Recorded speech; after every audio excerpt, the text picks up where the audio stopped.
Hey, this is Phil from Race City Retro, and today I've got something really cool for you guys.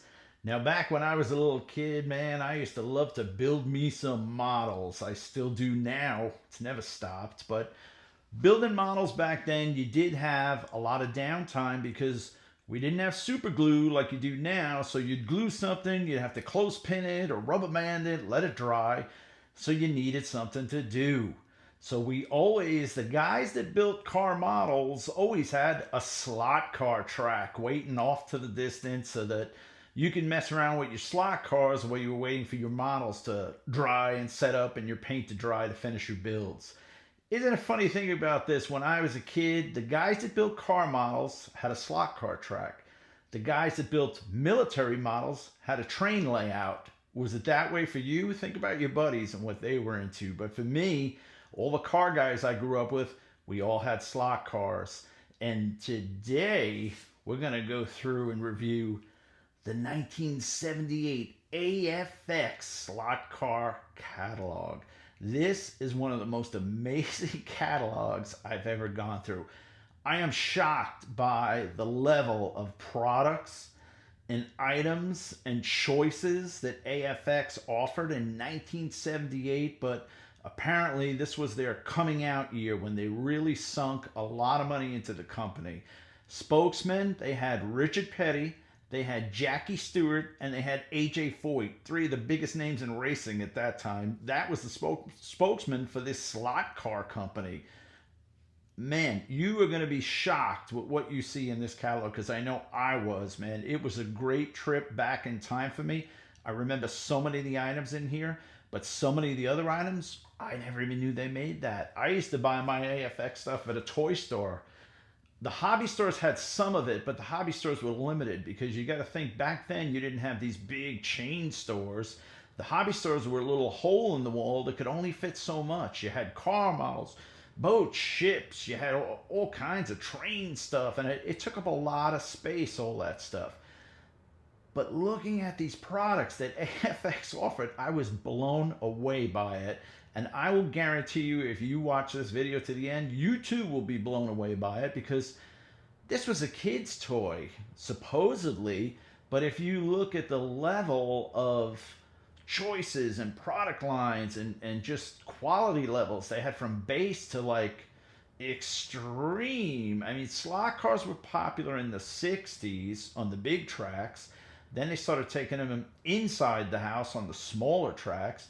So I'm guessing in the 70s, AFX was looking to just take the small track scene to a totally different level.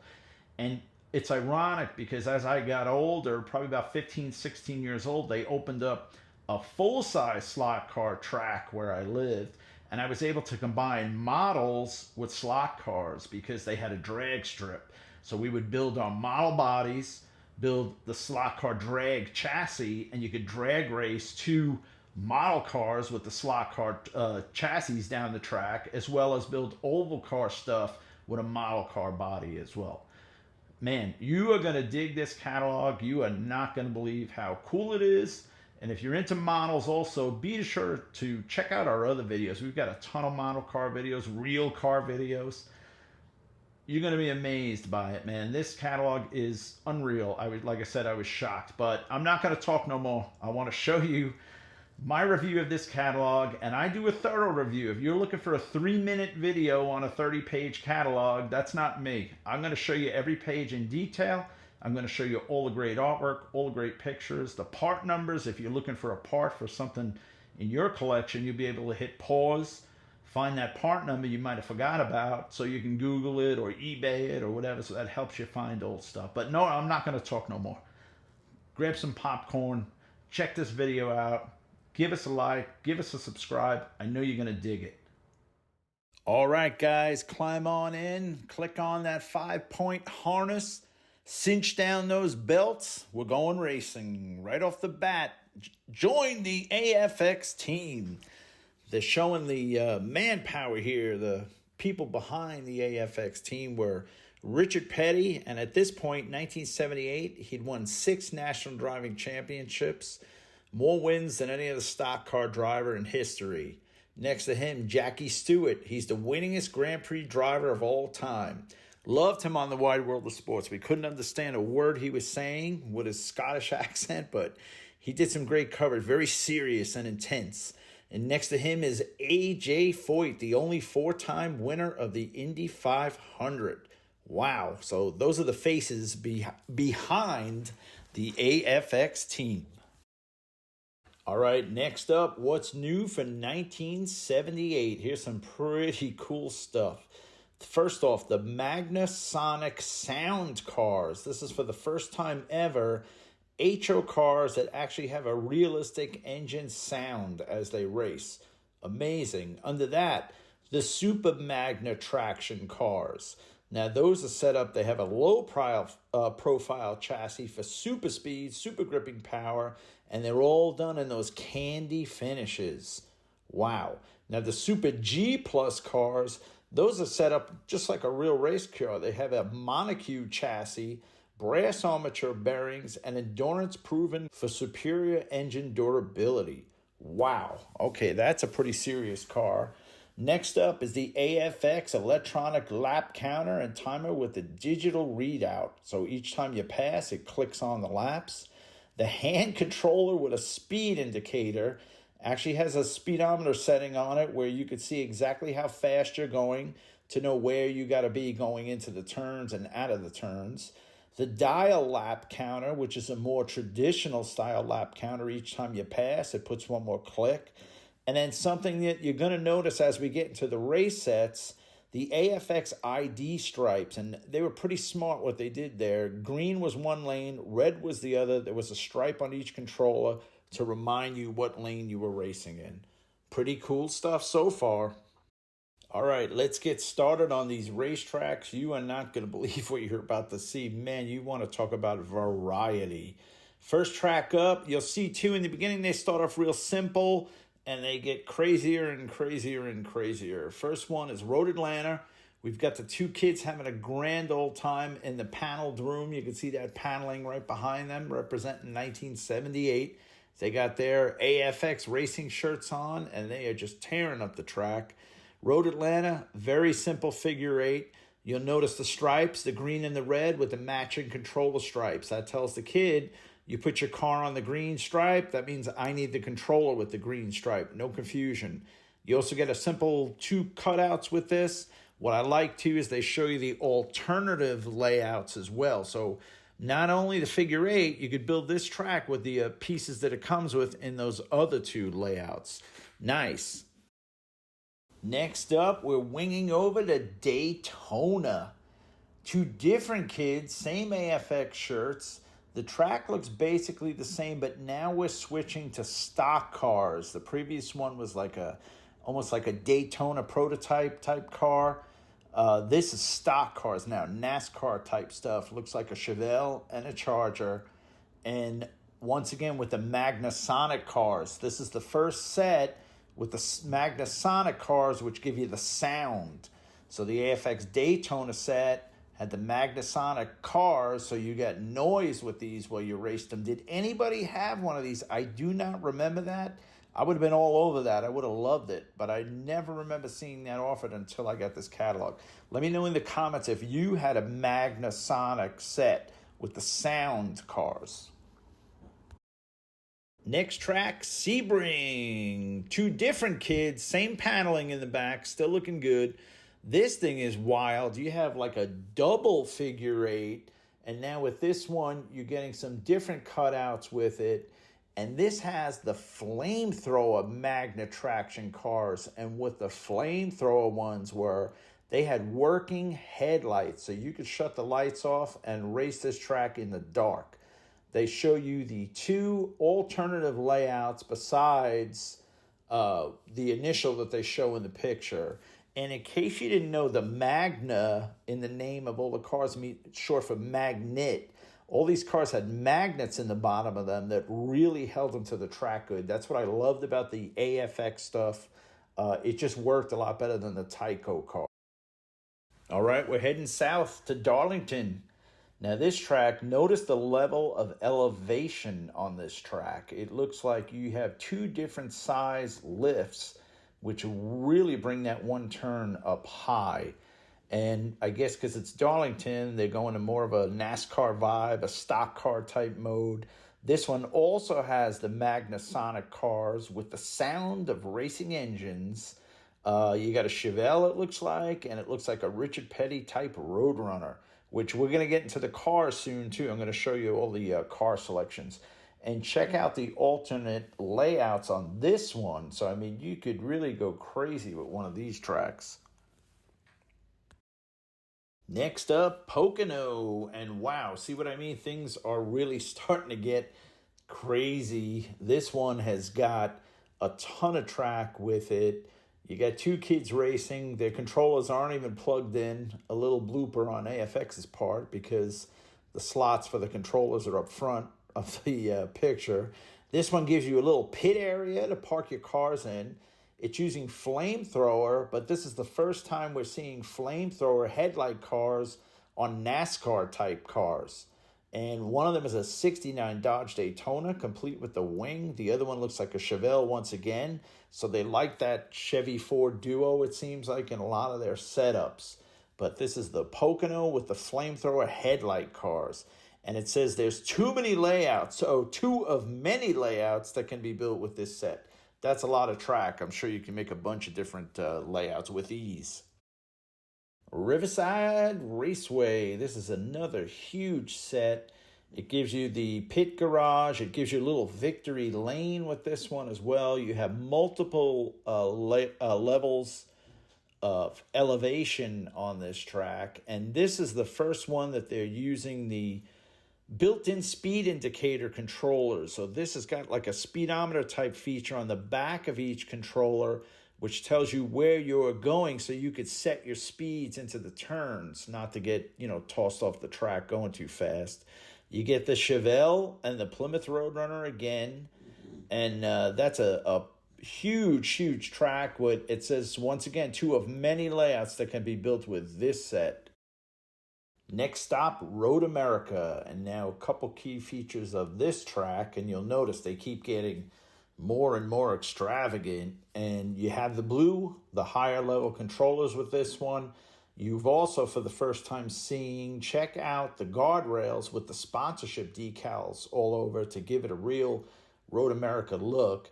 This track has multiple layers of elevation. By that I mean, if you look in the center, you have one elevated track, and the second one elevates off of that track. It never even touches the table. So you've got technically 3 levels of elevation on this track. You could do many layouts, and this is the first time we're seeing an AMC AMX and what looks to me like a Ford Escort, like the English version of the Ford Escort. Very, very cool. And this has got the regular Magnasonic cars, but with the sound also on this track. Nice. Give you the garage. They give you the victory lane as well.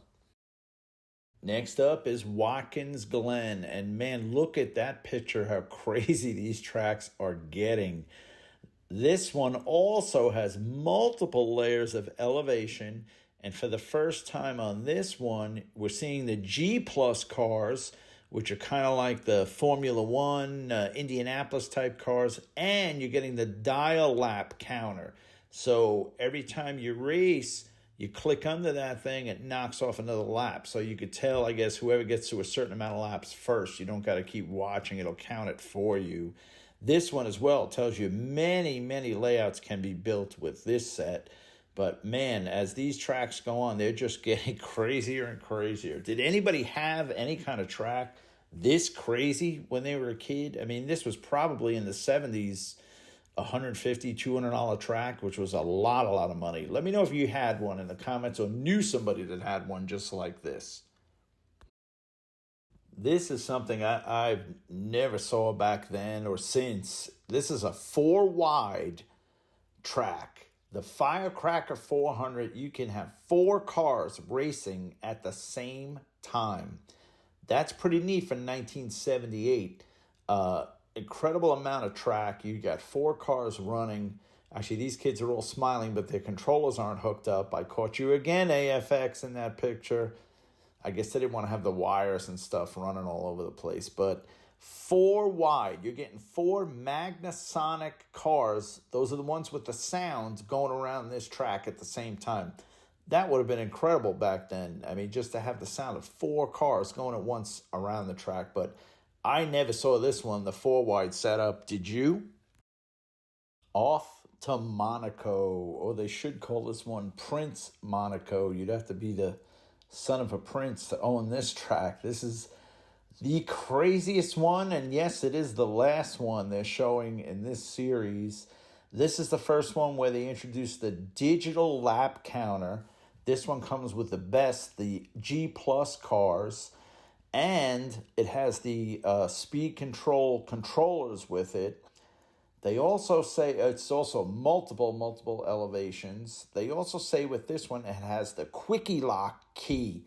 So I'm assuming you could actually lock this track up so no one can use it till you came back with the key. So when your little brother sneaks in with his buddies, psych, you ain't racing no cars today, pal. All right, time to check out some cars and go car shopping. First off, we're going to start with the Super Magna Traction cars. Now, the ones they're showing are the 71 Dodge Charger stock car, which these have that chrome candy finish. The Ford Escort, but that's the English version of the Escort. The Datsun 240Z. And then under that, we've got the Tri-5 Chevys, the 55 Chevy Bel Air with the gasser hood scoop and the rally numbers. And next to that, the 57 Chevy Nomad in that beautiful candy blue. Now, they also give mention to 3 other cars not shown on this page. They might have been not available at the time the catalog was made. First one is an AMC AMX Javelin, the Porsche 510K, and a Shadow Can-Am. Okay, next up is the Magnasonic Sound cars. These were the ones that made the sounds going around, and these I love because, first of all, they're pretty much all wearing big and littles. They've got some giant tires on the back, and you've got a lot of cool like vintage race colors and stripes and paint schemes, as well as the 55 Chevy, for some reason, black with flames like a street car. Okay, that's the one up top. Then you have that English Ford Escort. You have the Baja Bug. Look at that thing. I love that thing. The Chevelle stock car. You have the Plymouth Roadrunner. You have the AMC AMX Javelin. The Dodge stock car with the bulge hood, which is neat. And then you have that gorgeous Datsun 510. Look at the size of the back tires on that car. Really, really cool. And don't forget, all of these make noise going around the track.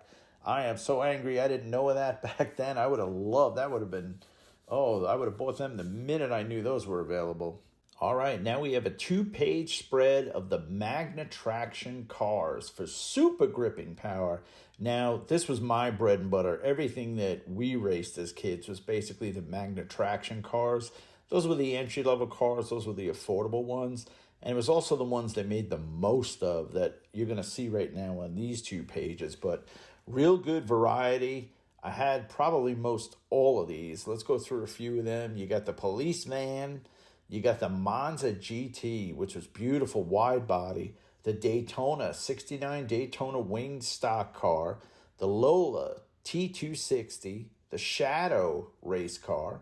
The 55 Bel Air Chevy, complete with the gasser hood scoop. The Corvette, which is really neat looking with the side pipes and all. You got the Chevelle stock car, 427 call-outs on the hood. The Mercury stock car, 429 call-outs on the hood. You got the Rescue van, which looks like an ambulance. I'm guessing it's a Dodge, it says. Looks like they used the police version and just did some different graphics. You got the police AMC Matador. That's kind of strange. Almost looks like it has the Charger roof, but I'm thinking that's kind of like the Machine, that type body style, like a Rebel. 56 Ford, gorgeous, black with flames pickup truck.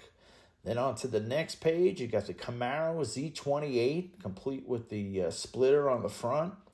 The 57 Nomad, those I loved. I had a lot of variations of those in different colors. The Richard Petty Plymouth Roadrunner 43 in Petty Blue, but they don't call it the Richard Petty.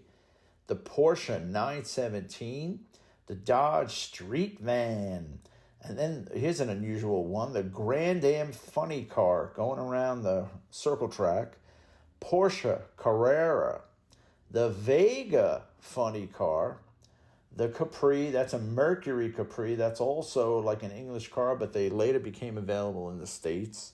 The Custom Van, a chopped custom van, the Ford Street Van, and then a full, looks like a rally car edition, English Ford Escort. Wow, lots of variety, something for everybody, something to make everyone happy. Great, great stuff. How many of these did you have? Okay, here's the Magna Traction cars with headlights for night racing, and these they call the flamethrower cars with headlights. All the speed and control and high performance of AFX races, plus operating headlights for racing in the dark. There's that beautiful Monza GT wide body with the spoiler. They list it as a 78 Camaro Z28, but you can see it's a split bumper. It's an earlier Camaro, great paint scheme. The Porsche 917 and the Ferrari 512. Then down below, you have the 75 Chevelle. Looks like, well, actually, it wouldn't be a Laguna. That's just a regular chrome bumper Chevelle, 427 on the hood, and a Dodge Daytona stock car, which is a 69, but they're calling it a 76. Kind of strange, AFX. The Super G Plus, the fastest production HO scale race cars ever made. And these cars were trick. Look at the cutaway. I'm not going to read every feature out, but they had the best of the best in them. And you'll notice most of these cars are competition-based cars like the Chaparral Lola, the Super Indy Championship Special, the Lola T330, Texaco Marlboro F1, the Ferrari F1, Indy Special, the Ferrari Daytona, the Ford Escort, and that's the English Ford Escort, the six-wheel Elf, and I specifically remember this car because my buddy had a poster on his wall of that car going around the turn. I believe like one of the front wheels was bouncing off the ground, but a lot of kids had that poster. They used to sell it in one of the record stores. And then to close out, the AJ Foyt Indy Special in the competition orange. And those were the G Plus lineup. That's the best of the best. On to AFX accessories. Here's some cool stuff you could add on to your racetrack. First thing they're showing is the dial lap counter, which clicks a lap each time you go under it. Next to that is the electronic lap counter, which shows a little digital screen on it and a lap counter, so where it lights up for you to see. Below that, this is kind of cool, the Pit Kit case with Magna Traction cars. Kind of neat. It shows the cars, some tune-up parts, some extra tires, some extra magnetic strips for the bottom. And then to the right is the hand controller with the speed indicator. That's the upgraded controller, which will show you how fast you're going on the back screen on that particular controller. Next up is a double page, more accessories, and this is some really neat stuff, but I'm a little confused as to why I don't see those cool AFX t-shirts in the accessories section that those kids were wearing. But let's go over the stuff on these two pages. On the first page, they're starting off with the Track Elevation Supports Assortment, which gives you different size columns that you could raise your track up over existing track to multiple levels. Next to that, you have the Model Motoring Handbook with Jackie Stewart on the cover. The complete guide to Aurora model motoring. Next to that, we have the guardrails, which those things always came in handy because, believe it or not, they did hold the car to the track. Without those, you would fishtail the tires off and wind up rolling it.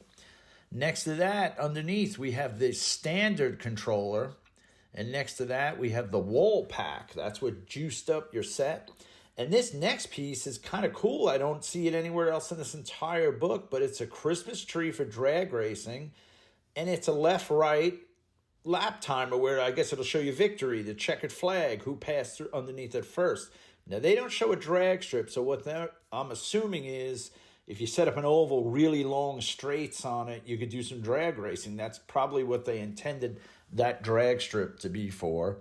And then under that, you have another controller. I think that's just a standard one. Let's see. Oh, with brakes, that one's got. So when you let off, I guess it slows the car down. And then you have the high speed, 12-inch radius, the super curve set. That's kind of neat. It gives you like a high bank, like a, like a Daytona. Okay, up top, we've got the billboard retaining walls, which I love because it's got all the automotive sponsors on them. Then you have your combination tool and circuit tester. Pretty cool. Another high bank curve set with a 9-inch radius. Then you have the high performance power pack with the on and off switch with the plug. And then you have this amazing, look at this thing, the AFX banked S curve set. Wow. Under that, the official maintenance and test kit with all your tools. Then you have Dust Rust Must Go. I don't know what that's for. Maybe the track itself to clean the metal rails in the track. We used to just use a pink rubber eraser. What did you use to clean your track? And next to that, you have the oiler, which the oiler I know is for the cars. And that's it for accessories. Lots and lots of really neat stuff. I especially like that Christmas tree setup with the drag racing timer or finish line clicker. Pretty cool stuff, AFX. Okay, these next two tracks, AFX is showing the Super Sprint race set and the Rally 2000 race set. One is a figure eight, one is a double figure eight. But what's really bizarre about these are battery operated racetracks. You do not have to plug these in. Where you would use these, I don't know. Why wouldn't you have a plug around that you needed a battery operated set unless you were outdoors somewhere? Kind of strange. I don't ever remember seeing these in the store. I don't ever remember anybody I know having these. Did you guys ever have this track, or does anybody knew anybody that had one? Kind of weird, but kind of neat, I guess, when you think about it. But they just look like very simplistic entry-level tracks with basic cars. Get ready for the most amazing slot car tracks you've ever seen. These next few tracks are insane. This is AFX Ultra 5. The ultimate professional electronic system now steers into a bigger lead in 1978. And what makes these cars different is they have actual steering, just like a real car, which allows you to change lanes while you are racing. The controllers not only have a gas pedal, they have a little steering wheel on the back of them. They have a working pit stop. They have an intersection with an overpass. They have breakout walls. They have the LED timing tower. Man, sit down and get ready for these next couple tracks. You're not going to believe the features and the layouts that these next few tracks have. First up on the Ultra 5 is the Can-Am Classic. Beautiful track, built-in guardrails. And now with this one is the first of the tracks that you have the steering. You can literally change lanes while you're racing on this thing. Pretty cool. It's got a few cutouts it comes with, layers of elevation too as well. So this is the entry-level Ultra 5 Can-Am Classic. Next on the Ultra 5 is the Tornado Twin 250. Wow, look at this thing. Now, once again, you've got your lane-changing cars. This one's got a bridge. It's also got a couple of forced chicanes that you have to turn.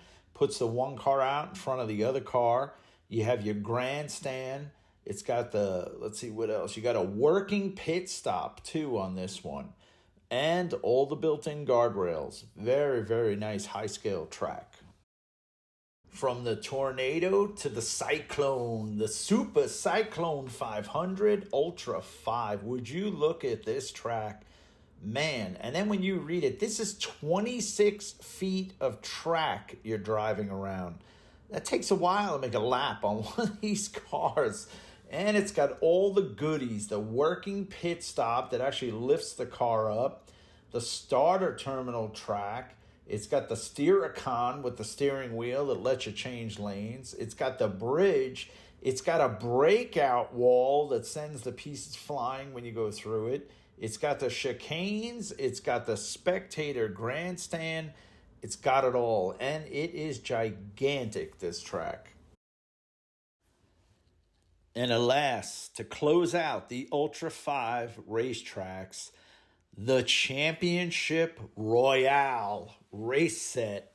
This is the track if your dad put $100 down on a 50-to-1 horse and it came in and he walks you into the toy store and says, anything you want, son, anything you want.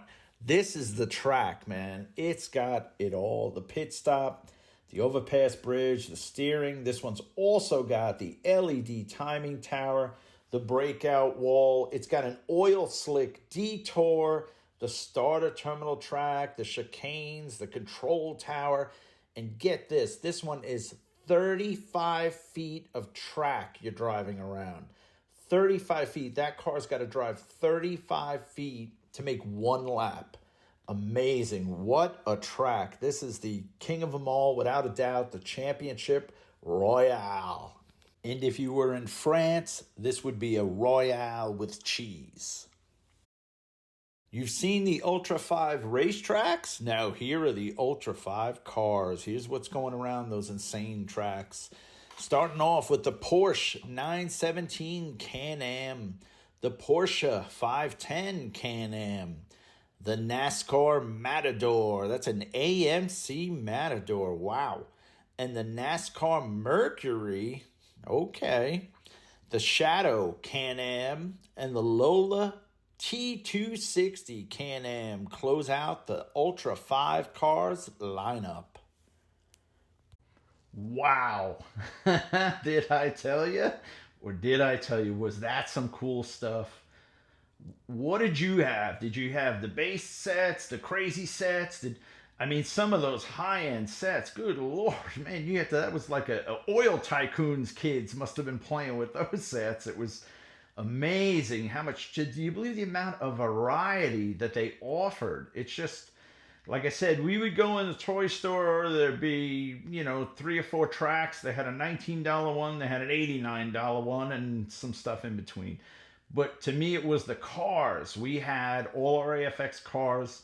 I had the 55 Chevys, the 57 Chevys, and we would buy the Matchbox or the Hot Wheels, the blue basket holders, and put our AFX in those, because if you were going to your buddy's house, you wanted to be able to carry your cars and something like that. He had the controllers there. You just had to bring your cars with you. So that's what I always remember. I had my Hot Wheels and my Hot Wheels holder. I had my AFX and my AFX holder to take them to a buddy's, because he had his setup in his basement. And when I say setup, I'm not talking nothing fancy. I'm talking a sheet of plywood with 2 sawhorses under. If your buddy was fancy, we'd buy the train grass and put the staple on the fake grass under the slot car track. But wow, did this bring back a lot of memories for me. It was amazing when I went through these pages. I hope it did the same for you. It's incredible how these companies were so advanced back 50 years ago that they just wanted to offer so much, and the stuff was made with such great quality that a lot of these sets are still kicking around today. They still work fine. You could still go buy the sets, buy the cars, and still use them. Really, this one really blew me away. What a great, great catalog. But thank you guys so much. Please like and subscribe. Check out our website, web store, racecityretro.com. Got over 1,000 automotive related items there for sale, man. If you can't find something there to buy, it's just incredible. And I thank you guys so much for leave me some comments. You've been leaving some incredible comments. I try and read them all. I try and answer as many as I can answer. Be sure to subscribe, because there's a lot more cool stuff like this coming up. I promise you. I don't make junk videos. I make good videos. Everybody likes my videos, and you'll like them too. Thank you guys. Take care now. Go out and work on something cool.